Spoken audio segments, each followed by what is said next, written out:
ശരി വരുന്നോ എൻ്റെ ഇവിടെ പിന്നെന്താ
വർഷത്തിന് ശേഷം ലാലേട്ടൻ ശോഭന ചേച്ചി ഒന്നിക്കുകയാണ്.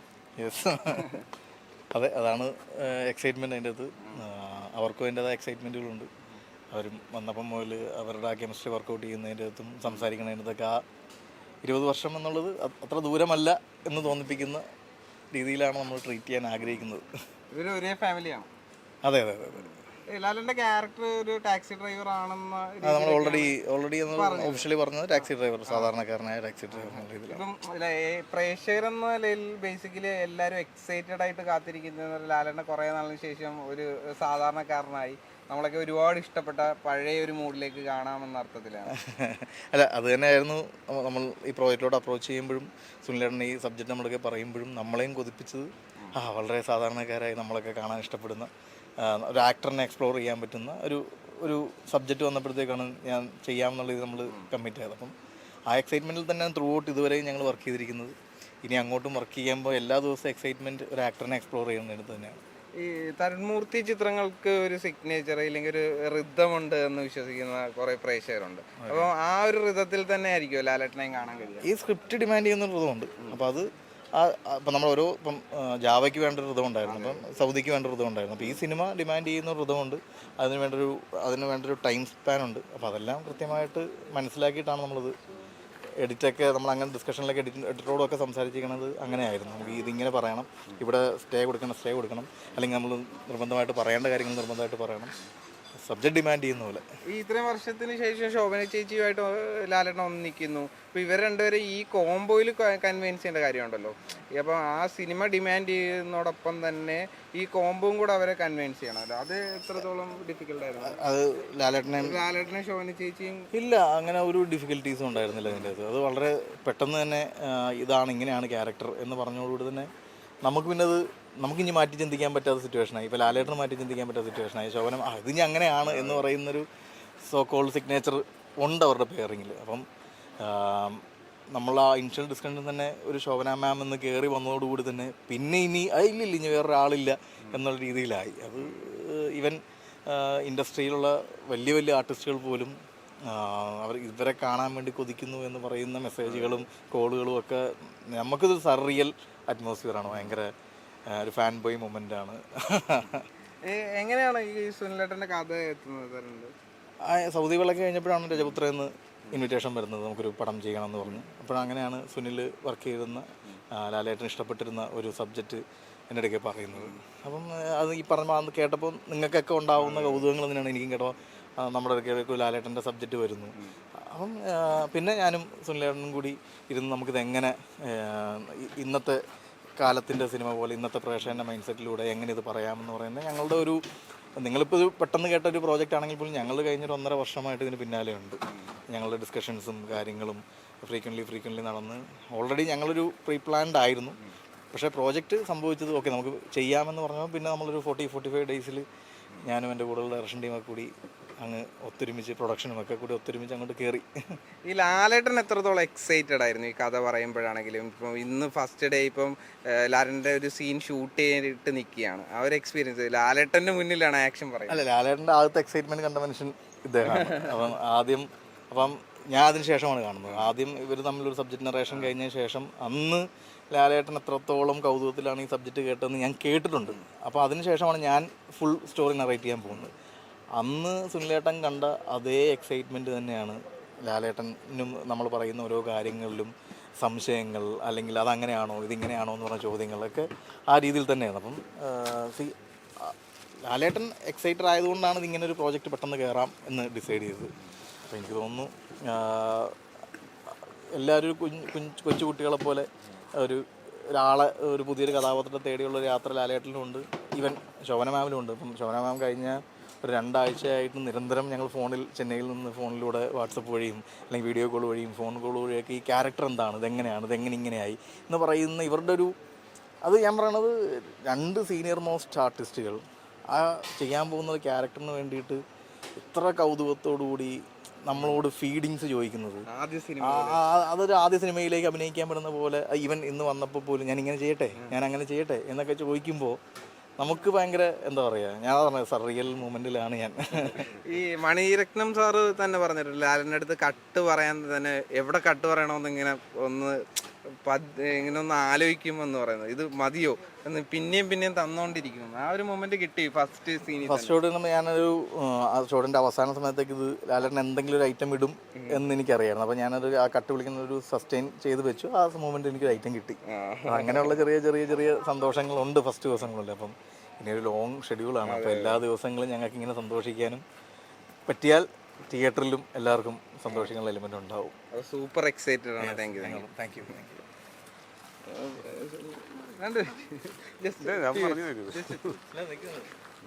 അപ്പം എങ്ങനെയായിരുന്നു ലാലേട്ടൻ്റെ അടുത്ത് ഈ കഥ ആദ്യം തരുൺ പറഞ്ഞ പോലെ ആദ്യം കണ്ടെത്തിക്കുന്നത്? ലാലേട്ടൻ്റെ അടുത്ത് ഈ കഥ രഞ്ജിത്തേട്ടൻ, പ്രൊഡ്യൂസർ രഞ്ജിത്തേട്ടൻ ത്രൂ ഞങ്ങൾ പോയി പറയായിരുന്നു. ലാലേട്ടൻ ഈ സാധാരണക്കാരൻ്റെ ഒരു ക്യാരക്ടർ ആണെന്നൊക്കെ തന്നെ പറഞ്ഞപ്പം ഭയങ്കര എക്സൈറ്റഡ് ആയിരുന്നു അന്നേ. അതെ, ഞാൻ കഥ പറഞ്ഞു കൊടുക്കുകയായിരുന്നു. അത് കഥയിലെ കഥാപാത്രമായിട്ട് പുള്ളിക്ക് ഭയങ്കര റിലേറ്റ് ചെയ്യാൻ പറ്റി. അത് ലാലേട്ടനായാലും രഞ്ജിത്തേട്ടനായാലും ഇപ്പോൾ തരുണായാലും അത് തന്നെയാണ് എനിക്ക് കിട്ടിയിട്ടുള്ള ഒരു ഫീഡ്ബാക്ക്. ഇപ്പം ഈ യുവതലമുറയിൽ തന്നെ ഏറ്റവും ശ്രദ്ധേയനായ ഒരു ഡയറക്ടറിൽ എത്തിയപ്പോഴെങ്ങനെ തോന്നുന്നു ഈ കഥ? അത് പ്രത്യേകിച്ചൊന്നും പറയാനില്ല. ഒന്നാമത് തരുണിൻ്റെ 2 സിനിമകളും എനിക്ക് ഭയങ്കര ഇഷ്ടമാണ്. അപ്പോൾ മാത്രമല്ല, ഇപ്പോൾ തരുണും ഞാനും കൂടി ഇരുന്നിട്ട് ഇതിൻ്റെ സ്ക്രിപ്റ്റ് ചെയ്യുമ്പോൾ അതിൽ വരുന്ന ഡെവലപ്മെന്റ്സ് അതെല്ലാം എന്നെ എക്സൈറ്റ് ചെയ്തുകൊണ്ടിരിക്കുന്നത്. ഡിസ്കഷൻ ഒക്കെ അല്ലേ? അതെ എല്ലാം പ്രൊഡക്ഷൻ വർക്ക്സിലൊക്കെ തരുണമായിട്ടുള്ള ഇരുന്നപ്പോൾ ഉണ്ടായിരുന്ന പിന്നെ ഞങ്ങൾ ഒരുമിച്ച് തന്നെയായിരുന്നു എല്ലാവരും. ഇപ്പോൾ ലാലേട്ടൻ ഫസ്റ്റ് സീൻ അഭിനയിച്ചിരിക്കുകയാണ്. അപ്പം വർഷങ്ങൾക്ക് മുമ്പ് എഴുതി വെച്ച ആ ക്യാരക്ടർ ലാലേട്ടനായി ശോഭന ചേച്ചിയായി മാറിയപ്പോൾ ഉണ്ടായിരുന്ന ഒരു എക്സൈറ്റ്മെന്റ് എന്തായിരുന്നു? അത് സ്വാഭാവികമായിട്ട് പറയണ്ടല്ലോ. ഞാൻ പിന്നെ ഞാനത് മോണിറ്ററിലൂടെ അല്ലാതെ നേരിട്ട് കാണുകയായിരുന്നു. അത് ഭയങ്കരമായിട്ട് എൻജോയ് ചെയ്തൊരു മൊമെൻ്റാണ്. Thank you.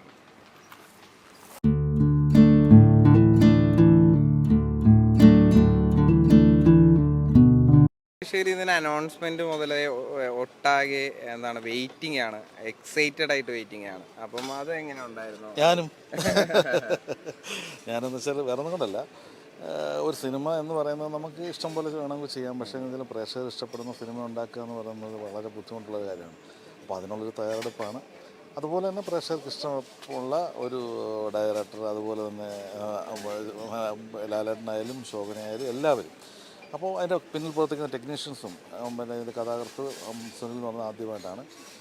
പക്ഷേ എല്ലാവരെയും ഇഷ്ടപ്പെടുന്ന ഒരു കഥ അദ്ദേഹം ഉണ്ടാക്കിയിട്ടുണ്ട്. അപ്പോൾ അതുപോലെ എനിക്ക് ആദ്യം മുതൽ ഈ കഥയിൽ വളരെ ഇഷ്ടം ഉണ്ടായിരുന്നൊരു പ്രോജക്റ്റാണ്. അപ്പോൾ അത് ആദ്യം തന്നെ ലാലേട്ടനുമായിട്ട് സംസാരിക്കുകയും ചേട്ടൻ ആദ്യം തന്നെ വർഷങ്ങൾക്ക് മുമ്പ് ഞങ്ങൾ തമ്മിലത് ഓക്കെ അതൊക്കെ ചെയ്ത് പറഞ്ഞിരുന്ന പ്രോജക്റ്റാണ്. അത് എല്ലാം നന്നായി വന്നപ്പോൾ തുടങ്ങി എന്നുള്ളേ ഉള്ളൂ.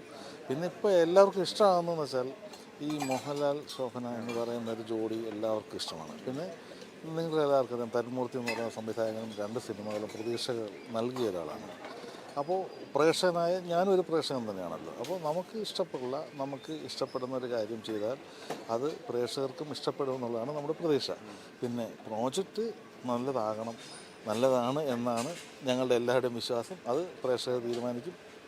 ഈ എന്ത് നമ്മൾ പറഞ്ഞാലും ഇതിൻ്റെ എല്ലാം തീരുമാനിക്കേണ്ടത് നമ്മുടെ പ്രേക്ഷകരാണ്. ആ പ്രേക്ഷകരുടെ എല്ലാ സപ്പോർട്ടും നമുക്കുണ്ടാവണം. നല്ലതിന് വേണ്ടി നമ്മൾ മാക്സിമം ശ്രമിക്കും, എല്ലാം നല്ലതാക്കാൻ ശ്രമിക്കുന്നുണ്ട്. ഏതൊരു വേഷം അടിപൊളിയാക്കുന്ന പോലെ ലാലേട്ടൻ ഒരു ഓട്ടോക്കാരനായിട്ട് കാണാൻ വേണ്ടി പ്രേക്ഷകർ വളരെയധികം വെയിറ്റിംഗ് ആണ്. ഇപ്പോൾ ഓട്ടോക്കാരനെന്നൊക്കെ ടാക്സി ഡ്രൈവർ എന്നൊക്കെ പറഞ്ഞിട്ട് ന്യൂസ് ഇങ്ങനെ വരക്കുന്നുണ്ട്. യഥാർത്ഥത്തിൽ ടാക്സി ഡ്രൈവർ തന്നെയാണോ? സാധാരണക്കാരനായ ഒരു ടാക്സി ഡ്രൈവർ, നാട്ടിൻപുറത്ത് സാധാരണക്കാരനായ ഒരു ടാക്സി ഡ്രൈവറാണ്. അത് ഒരു സാധാരണ കുടുംബം പുലർത്തി പോകുന്ന ഒരാളാണ്. അങ്ങനത്തെ ആളെ എന്ന് വെച്ചാൽ ലാലേട്ടനെ എല്ലാവർക്കും ഇഷ്ടമാണ്. വളരെ സാധുവായ ഒരു മനുഷ്യൻ, കുടുംബം പുലർത്താൻ വേണ്ടി നിൽക്കുന്ന അങ്ങനത്തെ ഒരാളാണ്. പക്ഷേ കുറേ അപ്രതീക്ഷിതമായ കാര്യങ്ങളും സംഭവങ്ങളൊക്കെ ആയിട്ടുള്ള ഒരു സിനിമയാണ്.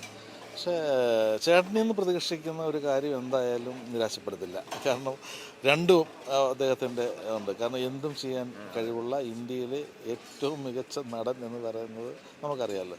അപ്പോൾ അതിൽ നിന്ന് പ്രതീക്ഷിക്കാവുന്ന എല്ലാം ഈ സിനിമയിൽ ഉണ്ടാകും എന്നാണ് പറയാനുള്ളത്. ഈ ശോഭന ചേച്ചി എങ്ങനെയാണ് 20 വർഷത്തിന് ശേഷം ലാലേട്ടനും ശോഭന ചേച്ചി ഒന്നിക്കുന്നു എന്നത് വേറൊരു എക്സൈറ്റ്മെന്റ് വരുന്ന ഒരു കാര്യമാണ്. അതെങ്ങനെയാണ് സംഭവിച്ചതെന്ന് വെച്ചാൽ നമ്മളെ സംബന്ധിച്ചിടത്തോളം നമുക്ക് ഇങ്ങനെ പലരും എല്ലാ സിനിമകൾക്കൊക്കെ വിളിക്കുന്നുണ്ടെങ്കിലും കൂടുതൽ അടുപ്പം നമുക്കുള്ളതുകൊണ്ടും, പിന്നെ രണ്ടാമത്തെ കാര്യം നിങ്ങൾക്ക് എല്ലാവർക്കും അറിയാമല്ലോ, ഒരുപാട് പ്രോഗ്രാംസും ഒരുപാട് കാര്യങ്ങളൊക്കെ ഉള്ള ഒരാളാണ്.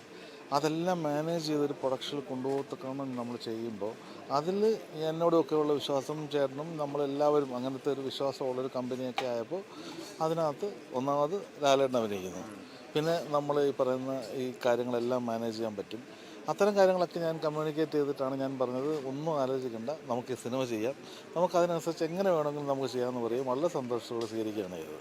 അടിപൊളി. അപ്പം മലയാള പ്രേക്ഷകർ വരെ കാത്തിരിക്കുന്നു, ഭയങ്കര എക്സൈറ്റഡ് ആയി കാത്തിരിക്കുന്നു. Thank you.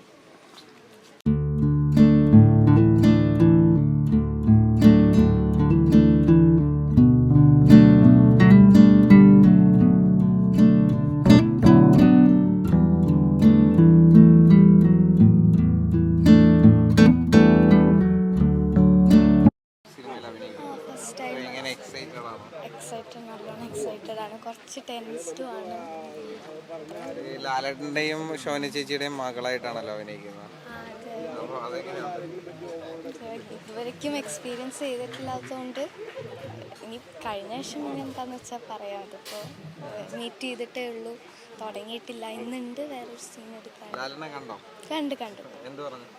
ഒന്നും പറഞ്ഞില്ല, പിന്നെ മാത്രം ചോദിച്ചു. അടുത്തടുത്ത് സംസാരിച്ചിട്ടുണ്ട്.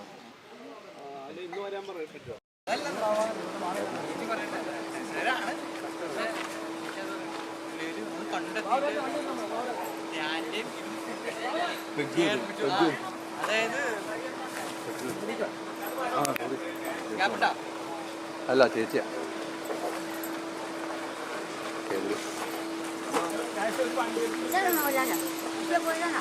അയ്യാ അത് ശോഭന ചേച്ചി അതിന്റെ കൂടെ പോ നമ്മുടെ ചേച്ചി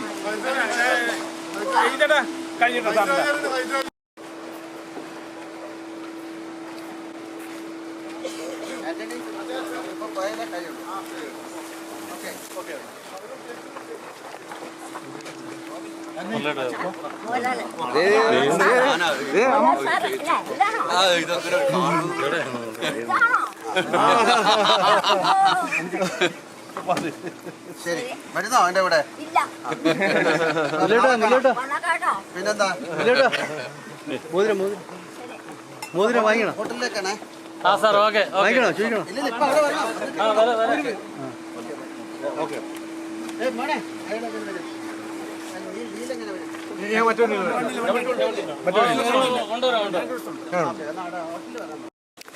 കുഴപ്പമില്ല ഞങ്ങൾ മോഹൻലാലിന്റെ പാട്ടേ കാണുള്ളൂ. ആണോ? ആ മമ്മൂട്ടി. ആ ഏത് പാടാ ഏറ്റവും ഇഷ്ടം?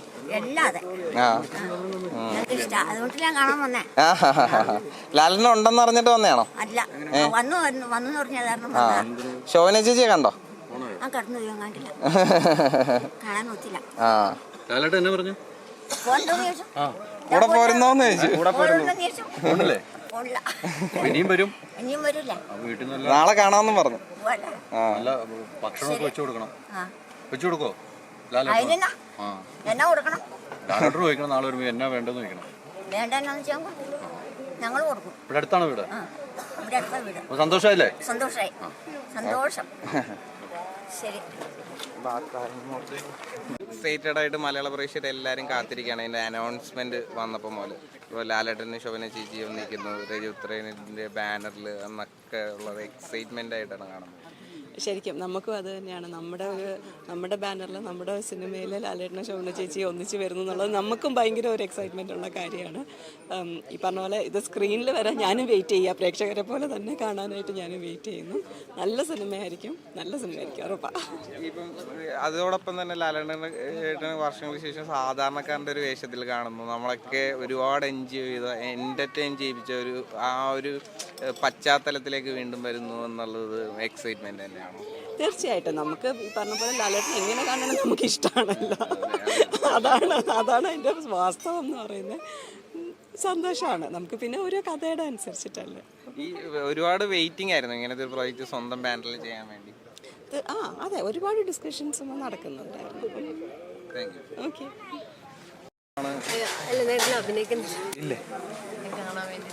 ഓക്കെ, അപ്പോൾ ആ എക്സൈറ്റ്മെന്റിനെ കുറിച്ച് പറഞ്ഞാലും മീൻസ് ഇപ്പോൾ 20 വർഷത്തിന് ശേഷം ലാലേട്ടനും ശോഭന ചേച്ചിയും എന്തുകൊണ്ടാണ് ലൊക്കേഷൻ വന്നത്? അല്ല, ഇത് ഭയങ്കര എക്സൈറ്റിംഗ് ആയിട്ടുള്ള പ്രോജക്റ്റ് അല്ലായിരുന്നു. 20 വർഷത്തിന് ശേഷം നമുക്ക് നമ്മുടെ എവർഗ്രീൻ കോംബോ ആണല്ലോ ഇവർ രണ്ടുപേരും. അവർ ഒരുമിച്ച് കാണാനുള്ള ഒരു എക്സൈറ്റ്മെൻ്റ് ആണ്. ഒത്തിരി വെയിറ്റ് ചെയ്തിരിക്കുകയാണ് ഈ പടത്തിന് വേണ്ടി. അടിപൊളിയാന്ന് തന്നെയാണ്. Okay, thank you.